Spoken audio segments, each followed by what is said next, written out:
Yo, this is Chuck, and welcome to the How to Be Dudes video blog.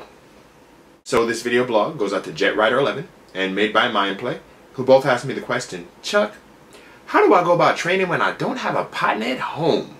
Now, as there's a whole lot of people out there on YouTube who are looking for martial arts content, or looking for physical techniques that they really want to learn because they think they're cool, or because they think they'd be useful, or because they simply want to train and get good at them, but they may not necessarily have somebody to do them with, I thought this would be an excellent question to deal with. Thanks for asking! Let us explore this conundrum, shall we? So what I'd like to do for this vid is outline 5 different ways that you can train if you don't have a teacher or you don't have a normal training partner to work with. Actually, instead of normal, let me rephrase that to regular. Come on, man, I want to learn too. Hook me up, hook me up. Anyway, number 1. Tutorials. Now, idealistically speaking, if you all up on Chuck's page, then you are very, very aware of the fact that YouTube has lots and lots of free tutorials. So you probably like, Chuck, I already know this. You're not telling me anything new. But even so, if you live really far away from any decent teacher, then tutorials are simply the best place to start. Especially on YouTube, because there's so many of them that you don't necessarily have to choose one. Like I said a lot in the How to Defeat Dudes videos, you don't have to take my word that this is the best way to do anything. Go look at other people's videos, and then you can compare and contrast, and you can decide for yourself. At least for myself, before I can make any kind of idea to video, so that I could basically post it and then share it with the world with my name on it, I want to make damn sure that I know what I'm talking about. So as such, I take the time to actually do my research, do my homework, talk to other experts and things, to make pretty sure that this is the best way that I know to get things done. So that when I speak, even if by nature I might be silly as hell, you guys know that at heart you can still take me seriously. I think. I hope. Now, all that being said, my way of explaining things or doing things still may necessarily be the best way for you. You know, there might be some other guy out there who simply explains things in a slightly different way, or who does a technique in a slightly different way that makes more sense to you, or that simply works better for you. But the fact of the matter is, by comparing and contrasting what I say with what someone else says, you can find for yourself what works the best. And that, my friends, is step 1. Number 2. Record yourself. Now, the next step you could do is, after watching these tutorials and practicing it for a little bit, you could actually record yourself doing it, if it's a singular technique like a kick or a punch or a certain kind of combination. Now, if it's a joint lock or a throw or something like that that actually requires a partner, then you can just kind of roll up on some homeboy you know and then ask them if you can do it on them, and then just videotape it. Would you mind if I put you in a chokehold? And then from there, you watch the tutorial video, and then you watch your own video. And then you can compare and contrast what's different to find what you're doing wrong. Number 3. Seminars. Now, if you've been trying and trying to get a technique on your own, but it just hasn't necessarily been clicking or something, then attending a seminar on the topic might be a great way to actually nail the technique down, or nail down the set of techniques that you want to learn. Now, while tutorials might be a great place to start, sometimes you just need an expert eye to be able to just look at your technique and simply tell you what you're doing wrong, or tell you how to actually think about it differently. You know, for example, if you're trying to learn how to punch well, you might be concentrating too much on throwing with the arm instead of launching it from the hip, and little things like that that you may not necessarily be able to see just simply from watching somebody else do it. Now, if there's somebody that you really want to train with, or somebody that you really want to learn from, but for regular training they're just too far away, seminars are simply the next best thing.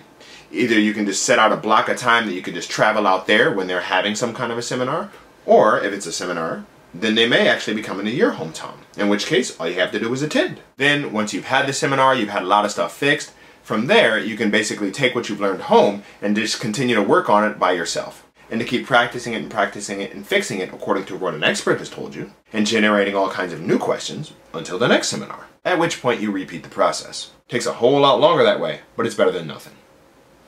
Number 4. Reaction time games. Now, while this may not necessarily pertain exactly to the technique you're trying to learn, general games to increase reaction time will always be helpful to you. As I always say in all of my videos, in order for any technique to work, it has to be trained to the point that it's an autonomic response, which means it's a reaction. And as such, the faster reaction time you can have, the better it'll work for you. If you don't actually know any reaction time games, then Google them. Or just look them up on YouTube, which at least I'm guessing is how you found me. Now, a perfect example of a reaction time game is that game that everybody used to play when you was a little kid, where you would put your hands like this, and then you would let someone else put their hands on top of your hands, and then you'd be like, boom! And then you have to slap their hands. And then if you miss, then you switch positions, and then they get to slap your hands. Now, personally, I think this is an excellent reaction time game. Particularly because you can do like this, you can flinch like that, and you can add in fakes to mess up their timing, and then you can really nail them, which is exactly what you do in fighting. It's brilliant. And then to make it even better, You can go into the super deep Hong Kong Kung Fu movie kind of deep horseback riding stance. And then you're training your legs at the same time. It's great. Now, another really good similar reaction time game is that one, same thing, you get into a really deep stance or whatever, and you put your hands up like this, and then your opponent puts their hands on your hands, and then you just try and just push each other over like that.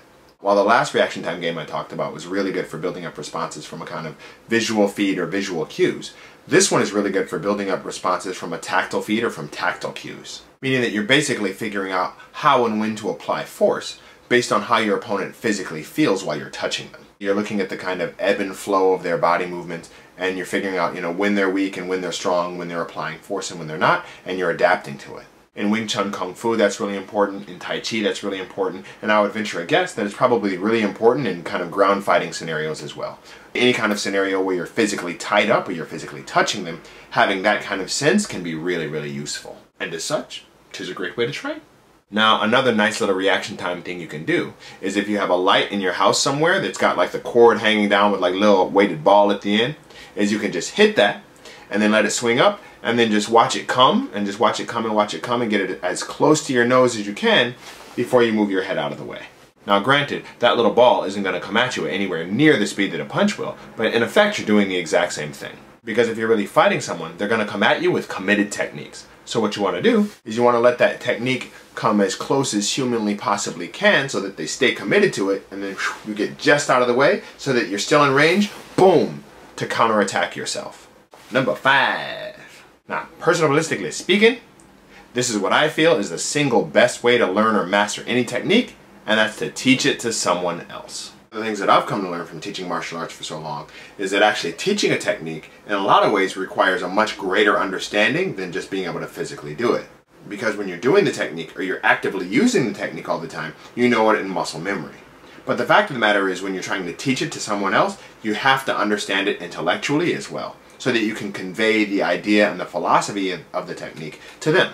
Back in the day, in my earlier years of martial arts training, I used to run up on people all the time and be like, dude, I learned this super sweet technique in martial arts class. Can I show it to you? And then I would try to execute the technique, obviously without trying to hurt them. Then if it worked, then I knew I had it. And they'd be all like, yo, that was sweet, dude, how'd you do that? And then from there, because they asked, I would try and teach it to them.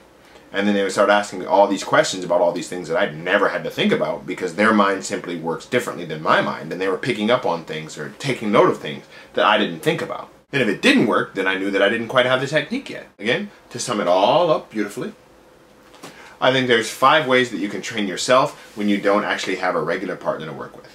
Number 1, tutorials.